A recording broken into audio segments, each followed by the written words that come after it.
بسم اللہ الرحمن الرحیم۔ تختی نمبر 4، حرکات۔ اس میں کچھ باتیں ہیں۔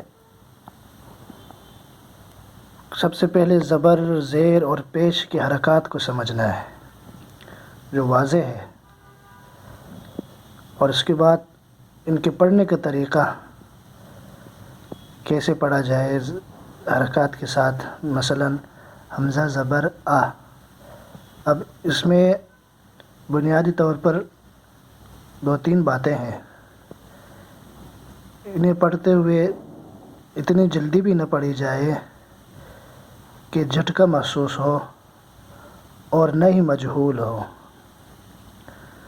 جیسے یہ صحیح نہیں ہے، حمزہ زبر نہیں، اور اسی طرح حمزہ زبر آ یہ بھی صحیح نہیں ہے۔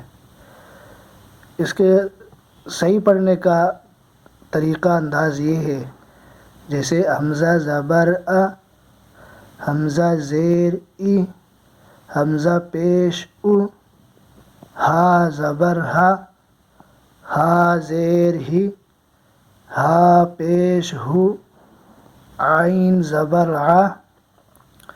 عین زیر عین، عین پیش عو، حا زبر حا زیر حی، حا پیش حو، غین زبر غین زیر غی، غین پیش غو، خا زبر خا زیر خی، خا پیش خو، خا خی خو۔